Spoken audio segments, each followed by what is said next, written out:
My name is Ida Langford, and I'm 78 years old. I have lived long enough to bury a husband, raise 3 children, and watch the world change faster than my bones could keep up. I thought I had seen every kind of betrayal life could hand me, until the day I lay in the ICU, barely clinging to consciousness, and heard the people I once called my own plot my end. I remember the hiss of the ventilator, the harsh antiseptic stinging my nostrils, and the thin stripes of light slipping through the blinds.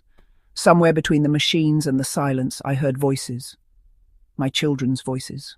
Let's just sign the DNR, Ali said flatly, like she was ordering coffee. My daughter, the same girl whose scraped knees I once kissed clean. Her tone was calm, detached.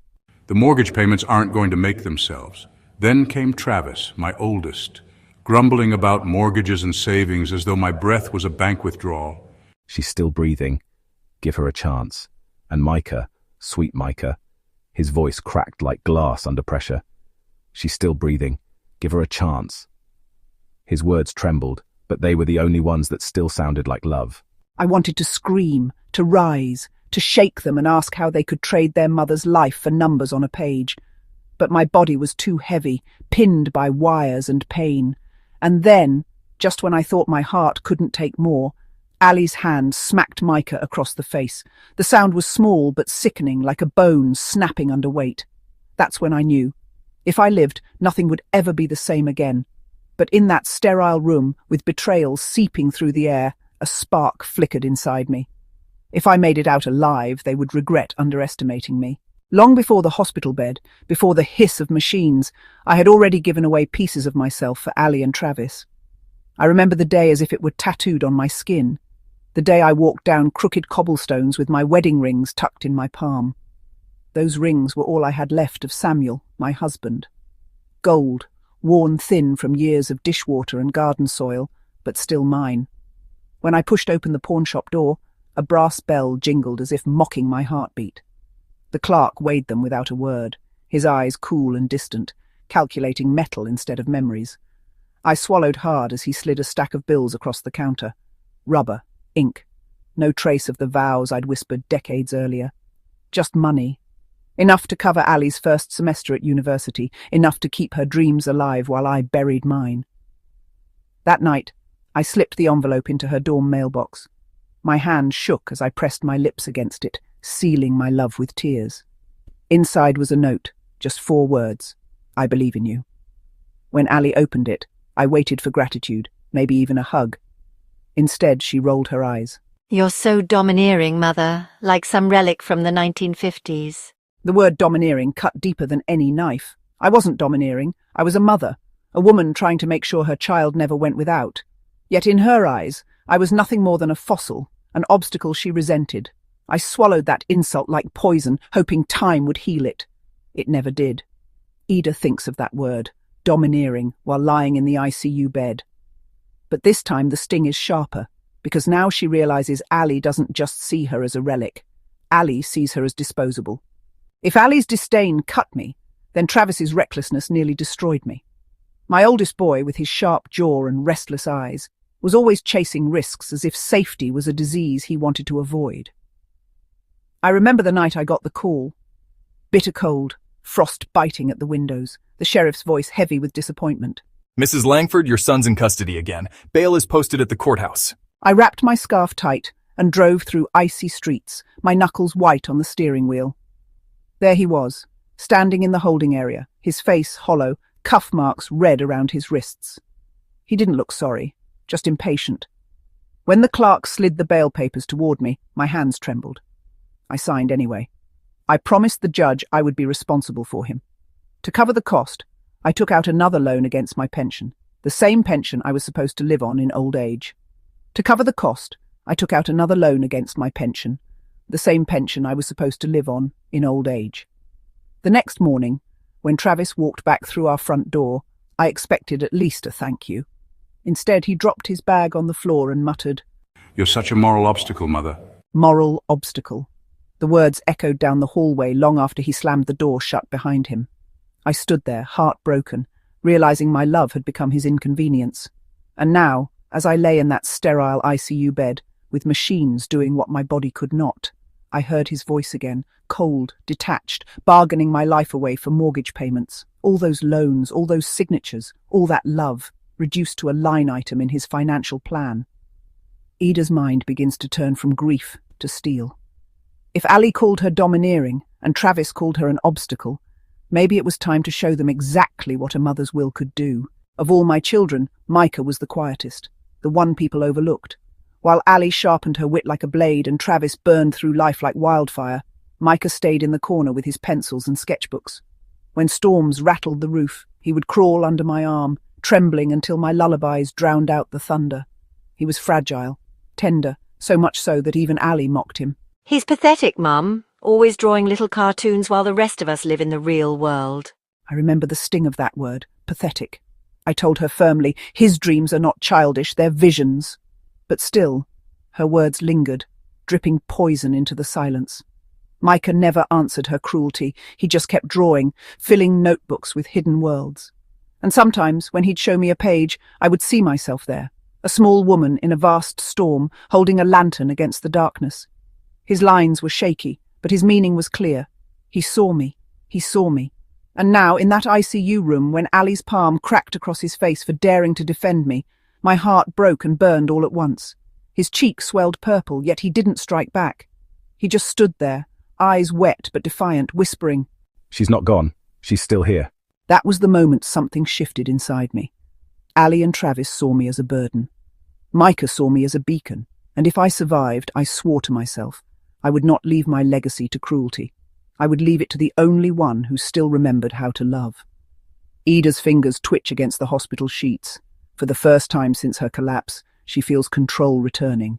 Micah's defiance is not just her comfort, it's her weapon. For days, I floated between darkness and light, like a boat adrift on a foggy river. Nurses whispered over me, machines beeped steadily, and time slipped by in fragments. Sometimes I thought I heard Samuel's voice calling me home. Other times I heard Ali and Travis counting my breaths like coins in a jar. But then something changed. A spark. It began with Micah's hand in mine, warm, trembling, but real. I forced my eyelids open, just a crack. The fluorescent lights burned, the air hissed through the ventilator, and every rib ached like it had been broken. Yet, I was alive. I remembered Ali's voice. The insurance payout is more useful. I remembered Travis muttering, "That money can pay my mortgage." "She's still here." They thought I was gone. They believed the papers were already signed, but as long as my heart thudded in my chest, I was not finished. Survival was not surrender. It was rebellion. I turned my face slowly toward the window. The blinds cast stripes of pale morning light across my skin. The world outside was still moving, still breathing, and so was I. I whispered the words into the empty air, barely audible even to myself. They do not deserve me.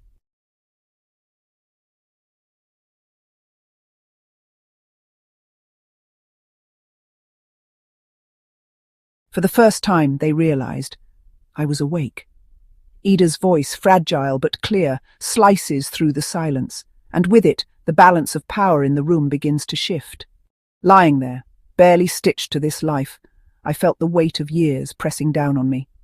My body was weak, but my mind sharpened like glass, and with every shallow breath, memories rose like ghosts.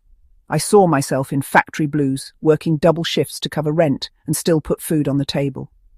I remembered the nights I skipped dinner so Ali could have her school lunches paid in full, and the mornings I left before sunrise so Travis's medical bills didn't pile high enough to crush him. 2 jobs, 3 children, 1 widow's pension. I gave until I was hollow. Each sacrifice felt like a wound stitched closed with love. I thought they would remember that. I thought it meant something. But Ali called me domineering. Travis called me an obstacle, and now, together, they called me disposable. The injustice of it burned hotter than the fever in my blood.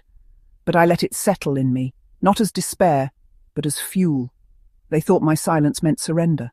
They mistook exhaustion for weakness. They didn't know silence can sharpen into strategy. I looked at Micah, his bruised cheek, his trembling shoulders, and I realized my survival was no longer about me. It was about giving him proof that love could outlive betrayal. I couldn't fight them with fists. My body would not allow it. But there were other weapons. Words, law, willpower. As the machines hissed their steady rhythm beside me, I whispered to myself, they will not bury me. Not yet. For the first time, Ida isn't just surviving, she's planning, and the seeds of her revenge begin to take root. It was Jerry's voice that came back to me first. Years ago, over bitter coffee at my kitchen table, he leaned back in his chair and said, Ida, the law isn't about fairness, it's about foresight. Write it down, and it becomes real. At the time, I laughed. Back then, I still believed in handshakes and good faith. But now, lying in that sterile room, I understood exactly what he meant. Ali and Travis had counted me out, but they had forgotten one truth. As long as I could think, I could still act. Late one night, when the halls quieted and the nurses dimmed the lights, I asked for something unusual. My voice cracked through the oxygen tube, but the young nurse leaned close enough to hear. Could you bring me the hospital's laptop? I whispered. She hesitated, wide-eyed. Patients asked for water, blankets, painkillers, not laptops. But something in my eyes must have told her I wasn't asking, I was commanding. Minutes later, she wheeled in a battered portable computer, placed it on the tray by my bed and left me alone. My fingers were stiff, trembling, but I managed. Each key felt heavier than stone. I opened a blank document and began typing through blurry vision. Micah's name went first. Then came the rest. The house, the stocks, the cottage, the paintings, all of it redirected into what I called the Micah's Light Fund.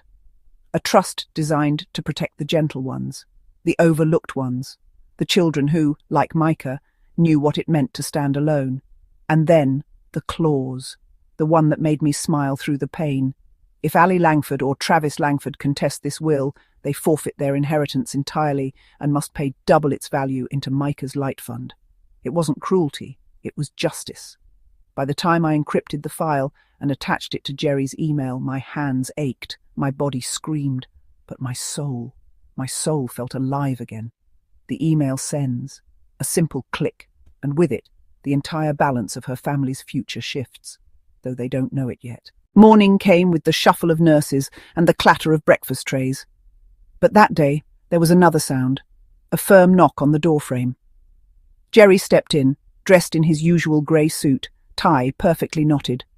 His presence was quiet but commanding, like a chess piece sliding into place. In his hands he carried a thick envelope. "Who's this?" Travis leaned against the wall, arms crossed, suspicion written on his face. "Jerry Halpern, attorney at law, here on Mrs. Langford's request." Their confusion was almost sweet. They thought I was still too weak to speak, too weak to think, too weak to matter. My mother's not in any condition to... But then I lifted my hand, shaking, thin, riddled with IV lines, but steady enough to silence her. Let him speak. Jerry pulled out the papers, laying them neatly on the rolling table beside me. His eyes met mine, and I saw the flicker of respect we shared. This wasn't just paperwork. This was war. Mrs. Langford has updated her will and testament. These documents are signed, notarized, and filed, effective immediately. Ali froze, her smile faltering. Travis straightened, jaw tightening. Micah, quiet as always, leaned forward, eyes wide with something between hope and disbelief. Updated, at a time like this. That's ridiculous, not ridiculous, legal, binding, and final. I leaned back against my pillow, every breath shallow but my spirit ironclad. For the first time in years, I wasn't the one begging, sacrificing, or explaining. I was the one holding the pen, the power, the future. Jerry is about to read the contents aloud, and Ali and Travis have no idea that their inheritance has just slipped through their fingers. Jerry cleared his throat, the papers crackling in his hands. He spoke with the cool precision of a surgeon making the first cut. "To my children, Ali and Travis Langford." Ali's lips curled into a smirk, already rehearsing how she would spend what she thought was hers. Travis tapped his foot impatiently, like he was waiting for his drink order. "You have, by word and deed, made clear that my survival is of no value to you. Therefore I leave you both this, a $1, to acknowledge you, and nothing more." The smirk drained from Ali's face. Travis stopped tapping. A silence fell so heavy it could have cracked the tiles. Jerry continued, steady as stone. "The remainder of my estate, my savings, my home, and all assets shall be transferred into a trust named the Micah's Light Fund, to be managed by my youngest son, Micah Langford." "Mum." But Jerry wasn't finished. He glanced at me, then read the final line with a faint edge in his voice. Should Ali Langford or Travis Langford contest this will, they shall forfeit even the $1 and be legally bound to pay double the contested value into Micah's light fund. That was when the room erupted. This is insane. She doesn't know what she's saying. She's sick. She's confused. This isn't legal. You can't do this to us. We're her blood. Jerry merely placed the papers back into the envelope, unshaken. It's already done. Contest if you wish, but you'll only lose more. And me? I lay there with tubes in my nose and monitors beeping around me, but inside I was smiling. For the first time in years, I wasn't just a mother. I was a reckoning. Ali and Travis realize they've been outplayed, but rage has a way of making dangerous children even more dangerous. The silence after Jerry left was thick enough to choke on. For a moment I thought maybe, just maybe, they'd accept it, that they'd storm off, curse my name, and leave me to the peace I'd earned. But Ali's eyes told me otherwise. She leaned forward, her face so close I could smell the sour edge of her perfume. Her smile was gone, replaced by something sharper, colder. You think this is over? You think a stack of papers makes you powerful? You're one hospital slip away from the grave, Mother, and when you're gone, all this nonsense goes with you. Travis wasn't much better, his fists clenched, veins bulging in his forearms. You don't get it, do you? You're not protecting Micah. You're painting a target on his back.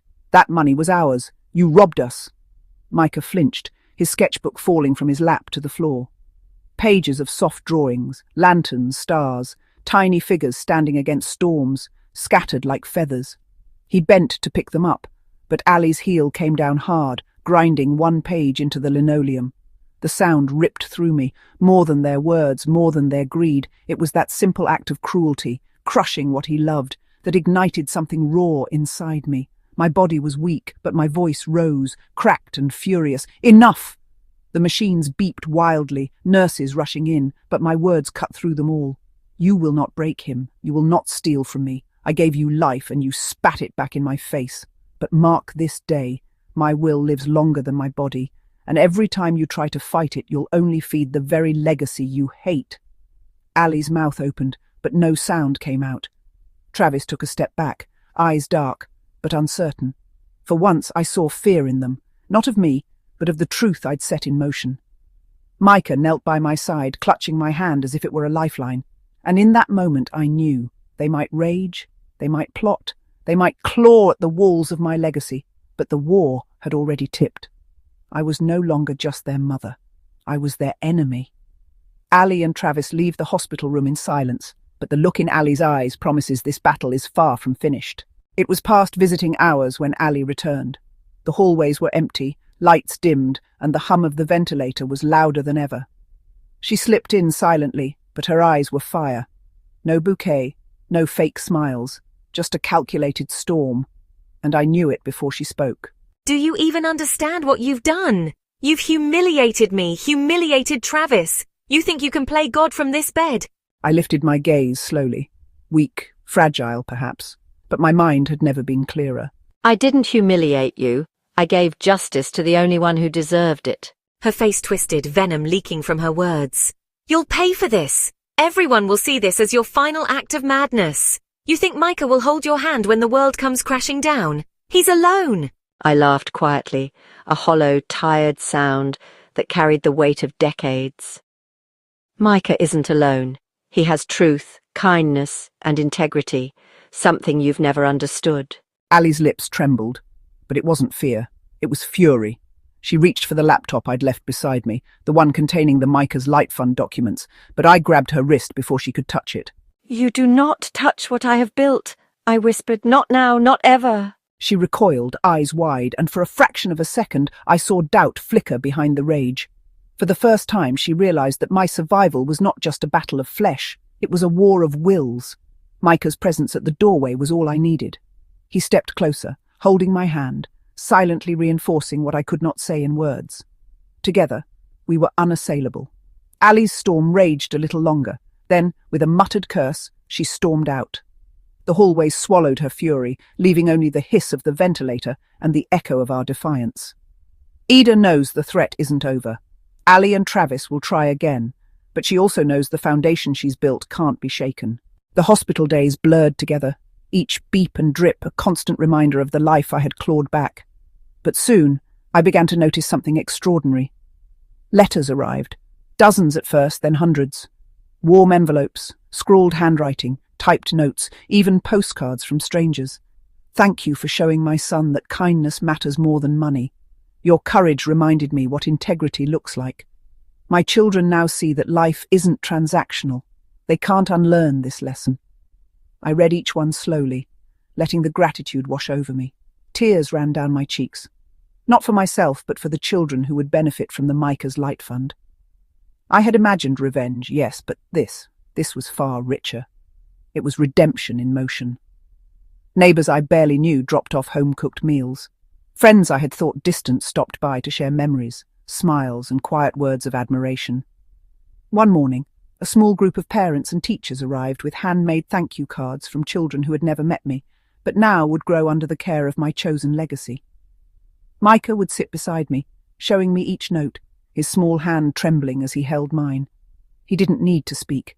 I could feel his pride, his hope, his joy radiating into me like sunlight breaking through a storm. Even Ali and Travis began to hear whispers, quiet murmurs in the background of their lives that told them what they had lost. They weren't just losing inheritance, they were losing moral leverage, social approval, and the satisfaction of control. For the first time in decades, I felt lighter. My body ached, yes, but my heart soared.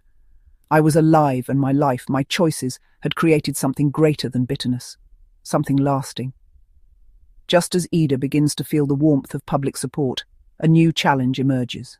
Someone from Ali and Travis's circle is plotting to undermine the fund. It started with a letter, plain and unassuming, slipped under the hospital room door. No name, no return address, just a warning. You think you can take what's ours? Micah's Light Fund will crumble, and so will your legacy. My heart tightened, but not with fear, with clarity. Ali and Travis had their pride bruised, but now their allies, lawyers, business partners, even a few old acquaintances, were circling like vultures, looking to exploit the cracks. Micah's small hand gripped mine. "We can handle it," he whispered. His voice, soft yet firm, reminded me why I had fought so hard to survive. I wasn't alone. We moved quickly. Jerry coordinated remotely, checking every clause, every account. I dictated emails from my hospital bed, corrected phrasing, added contingency clauses. My frail fingers trembled over the keyboard, but the words were sharper than any sword. Ali and Travis might have wanted chaos, but we were ready. Every letter they sent, every subtle threat, met our careful legal barricades. The fund was protected, and I realized something profound. This wasn't just survival anymore. This was mastery over the life I had built, and no one would take it away. For the first time in decades, I felt the weight of betrayal dissolve. The sting remained, yes, but it was tempered by certainty. Micah's Light Fund was unbreakable. Our bond, unshakable. Just as Ida begins to feel untouchable, a shocking revelation arrives. Someone from within her own circle may have been secretly feeding Ali and Travis information all along. It came in the form of an email, one I almost didn't open, fearing the truth, yet compelled by instinct. The message wasn't long, but it cut deeper than any slap, any insult, any slap from Ali or Travis. I've been helping them. I'm sorry. I didn't know it would get this far. I stared at the screen. My trusted neighbour, someone I had relied on for years, sharing details, whispers, and even timelines of Micah's Light Fund. Everything I had carefully constructed had been compromised from within. Anger surged, but I breathed. Weak as my body was, my mind remained sharp. This betrayal was not the same as Ali and Travis's greed. This was human error, fear and weakness, and it could be corrected. I called Jerry immediately. "We have a leak," I said, voice steady, commanding. "Trace everything, every account, every contact, every note." Micah hovered beside me, eyes wide. "We'll fix it, Grandma," he said, placing his small hand over mine. And in that gesture, in that quiet reassurance, I realized the truth. The fund was not just legal documents. It was love in action. And no betrayal, no matter how close, could undo that. That night, as the hospital humed around me, I drafted new security measures, encrypted communications, and reinforced the fund's protections. Ali and Travis could rage. Outsiders could attempt sabotage, but Micah and I had each other. That was unassailable. I closed my eyes, and for the first time in weeks, allowed a small smile. Justice, protection, and love, no matter the betrayal, would endure. Everything seems secure, but the final chapter will deliver a surprising twist of triumph and public vindication, tying together all the threads of survival, justice, and legacy. The morning sun poured through the hospital blinds, painting stripes across my face. Tubes, monitors, and IV lines surrounded me, but I felt lighter than I had in decades. Not because I was healed, but because my life, my choices, had created something greater than revenge, something lasting. A small crowd had gathered outside the ICU windows. Neighbours, friends, even strangers who had learned of Micah's Light Fund online, held banners, small gifts, and letters of encouragement. Children waved, their faces alight with curiosity and hope. The world I had fought to protect had already begun to embrace it. Jerry arrived, calm as ever, and handed me the final printed copy of the fund's charter. I held it close, feeling the weight of every word, every signature, every careful clause that secured Micah's future. Ali and Travis arrived separately, their faces tight with fury and disbelief. But they weren't the story anymore. Micah's Light Fund had already grown beyond their reach, beyond their greed. Micah stood beside me, his hand warm and reassuring, a quiet shield against the past. Everyone's waiting to see you. I nodded, summoning every ounce of strength. Slowly, painfully, I sat up, leaning on Micah. The room went silent. Ali's lips parted in shock. Travis clenched his fists, but the eyes that mattered most, Micah's, shone with awe and pride. I did not leave my legacy to those who bear my name. I left it to those who carry integrity and compassion. Micah, this is your gift, and your responsibility. Make it grow. Let it shine. Let it remind the world that kindness outlives inheritance. The silence held for a heartbeat. Then children's laughter broke through. The volunteers arriving, neighbours stepping forward, letters spilling onto the floor. Ali and Travis had nothing to say. No argument could undo what was done. They had gambled with my life, my assets, and my will, and lost. Weeks later, headlines flashed across local papers and social media. Grandmother turns betrayal into legacy. Micah's Light Fund opens doors for children in need. Letters continued to pour in, each one a testament to the ripple effect of courage and integrity. Mothers, fathers, teachers, strangers, they all thanked me, but I knew the truth. It was Micah who carried it forward. I had merely shown him the way. And as I lay back in my hospital bed, my body weak but my spirit unbroken, I understood something vital. Survival was not enough. Living with purpose, with defiance, with love, this was the real victory. Ali and Travis might have betrayed me, but in the end, they were irrelevant. The world had witnessed my choice. Micah would carry it. The children we helped would carry it. And for the first time, I closed my eyes and felt the quiet triumph of a life fiercely lived.